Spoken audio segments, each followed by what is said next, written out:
তালডাঙ্গা বিধানসভা উপনির্বাচনে এখানে মোট ভোট কেন্দ্র আছে 264টা এবং 13 তারিখে যে ভোট হয়েছে এই ভোটের হলো এখানে ভোট পড়েছে 75.02% এবং পশ্চিম বাংলায় 6টি বিধানসভায় মোট ভোটের হার ছিল 69.29%। চ্যানেলটি ভালো লাগলে সাবস্ক্রাইব করে রাখবেন। তালডাঙ্গা বিধানসভার মোট জনসংখ্যা, এখানে তালডাঙ্গা বিধানসভার মোট জনসংখ্যা 2,41,497 জন লোক বসবাস করে।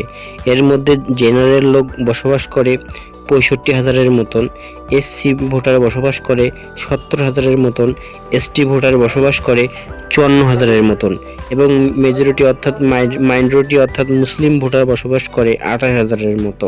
এর মধ্যে হলো মেল ভোটার আছে, পুরুষ ভোটার আছে প্রায় 1,22,509 ভোট এবং ফিমেল অর্থাৎ মহিলা ভোটার আছে 1,18,988 ভোট, অর্থাৎ প্রায় সেম এবং বুথ ভিত্তিক গড় ভোটার আছে 915 ভোটার, অর্থাৎ একটা বুথে 915টি জন করে ভোটার আছে। অর্থাৎ এখানে মোট ভোট কেন্দ্র বুথের সংখ্যা 264টা বুথ কেন্দ্র আছে। এর মধ্যে কিন্তু তালডাঙ্গা বিধানসভা নির্বাচন হবে এবং কেন্দ্রীয় বাহিনী দ্বারা পরিচালিত দ্বারা এখানে কিন্তু ভোট হবে নির্বাচন। তালডাঙ্গা বিধানসভা এখানে উপনির্বাচনে ক্যান্ডিডেট হিসেবে প্রার্থী হিসেবে তৃণমূল কংগ্রেসের প্রার্থী ফাল্গুনী সিংহ বাবু এবং বিজেপি থেকে হলো অনন্যা রায় চৌধুরী এবং সিপিএম এর হলো দেবকান্তি মাহাতি এবং হলো কংগ্রেসের প্রার্থী তুষারকান্তি সন্নিগ্রাহী। অর্থাৎ এখানে কিন্তু একসময় এটা বিজেপি এবং সিপিএম এর শক্ত ঘাট হিসেবে পরিচিত ছিল, পরে কিন্তু এটা হলো অলরেডি টিএমসির দখলে চলে যায়, বাঁকুড়া লোকসভার অন্তর্গত এই বিধানসভাটি চলে যায়। 2024 সালের লোকসভা নির্বাচনে এখানে কিন্তু টিএমসি 42টি লোকসভার মধ্যে কিন্তু 29টি দখল করে। এটা হলো বাঁকুড়া লোকসভা অন্তর্গত। বাঁকুড়ায় কিন্তু 7টা বিধানসভার মধ্যে তার মধ্যে কিন্তু তালডাঙ্গা বিধানসভা আছে। এখান থেকে ক্যান্ডিডেট দ্বারা অরূপ চক্রবর্তী, তিনি কিন্তু এই তালডাঙ্গারই বিধায়ক ছিল, পরে তিনি এমপি হন বাঁকুড়া লোকসভা থেকে। 2024 সালে ভোটের বিধানসভা ভিত্তিক ফলাফল, অর্থাৎ তালডাঙ্গায় 2024 সালে এখানে লিড পায় এই বিধানসভায় 7টার মধ্যে তালডাঙ্গা বিধানসভায় লিড পায় অরূপ চক্রবর্তী টিএমসি থেকে 90,790 ভোট পান এবং সুভাষ সরকার, তিনি ছিল 2019 সালের এমপি ছিল কিন্তু তিনি পরাজিত হন টিএমসির কাছে, তিনি ভোট পান 82,307 ভোট এবং নীলাঞ্জন দাশগুপ্ত তিনি ভোট পান 16,525 ভোট। অর্থাৎ তালডাঙ্গা বিধানসভা 2024 সালের লোকসভার ভিত্তিতে এখানে টিএমসি লিড পায় 8,483 ভোটের লিড নিয়ে কিন্তু এগিয়ে থাকে। এখন দেখা যাক এই আসনে কতটা লিড এগিয়ে নিতে পারবে টিএমসি। তারপর তালডাঙ্গা পঞ্চায়েত নির্বাচন 2023 সালে এখানে পঞ্চায়েত নির্বাচন হয়। এই পঞ্চায়েত নির্বাচনে এখানে তৃণমূল কংগ্রেস একাই 48% ভোট পায় এবং বিজেপি 32% এবং সিপিআইএম এখানে 11% ভোট পায়। অর্থাৎ পঞ্চায়েত নির্বাচনে কিন্তু তালডাঙ্গায় তৃণমূল কংগ্রেস বিশাল একটা ফলাফল অর্জন করে। কিন্তু বিরোধী দলে কিন্তু এই নির্বাচনটাকে অনেক হিসেবে মানে না বা প্রশ্নবিদ্ধ করে রাখে। বাঁকুড়া লোকসভা অন্তর্গত তালডাঙ্গা বিধানসভার কিছু পুরো এলাকা আছে। এই এলাকায় ভোটে টিএমসি একাই 51% ভোট পায় এবং বিজেপি পায় 22% এবং সিপিআইএম বা অন্যান্য দল এখানে 8% ভোট পায়। অর্থাৎ এটা কিন্তু 2021 সালে হয়, কারণ বিধানসভা ভোটের পরপরই কিন্তু এটা শুরু হয় সভা ইলেকশন, তখন কিন্তু বিজেপি টিএমসি ভালো ফলাফল করে এর মাধ্যমে।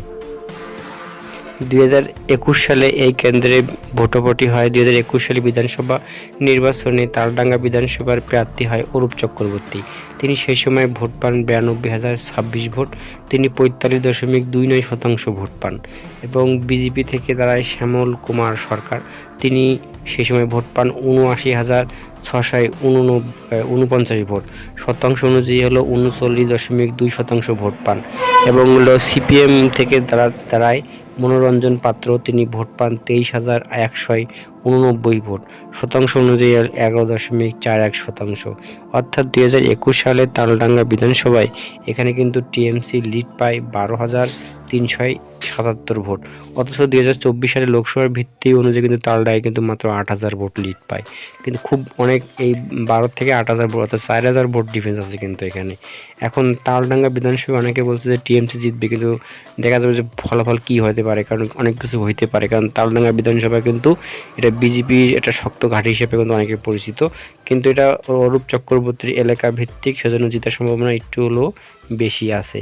এখন দেখা যাক যে 12,377 ভোটে 2021 সালে কিন্তু লিড নিয়ে এগিয়েছিল এখানে টিএমসি। 2024 সালের লোকসভা ভোটে এখানে প্রার্থী হয় অরূপ চক্রবর্তী। তিনি কিন্তু তালডাঙ্গার বিধায়ক ছিল, তাই কিন্তু ওখান থেকে কিন্তু তাকে হলো বাঁকুড়া লোকসভার প্রার্থী করা হয়। বাঁকুড়া কিন্তু তালডাঙ্গা বিধানসভার অন্তর্গত। এখানে কিন্তু অরূপ চক্রবর্তী টিএমসি থেকে সেই সময় ভোট পায় 6,41,813 ভোট। শতাংশ অনুযায়ী হলো 44.233%। এবং 2019 সালে যে ভোটটা পায় 2024 সালে এখানে টিএমসির ভোট বৃদ্ধি পায় 7.83%। এবং বিজেপি থেকে সুভাষ সরকার, তিনি কিন্তু 2019 সালের এমপি ছিল, কিন্তু 2024 সালে পরাজিত হয়। তিনি বিজেপি থেকে ভোট পান 6,09,035 ভোট। শতাংশ অনুযায়ী 42.57%। অর্থাৎ তিনি 2019 সালে যে ভোটটা পায় 2007 সালে তার ভোট কমে যায় 7.13%। সিপিএম থেকে এখানে ভোট পায় 1,05,339 ভোট। শতাংশ অনুযায়ী হলো 7.28%। এবং তার ভোট কমে যায় 0.02।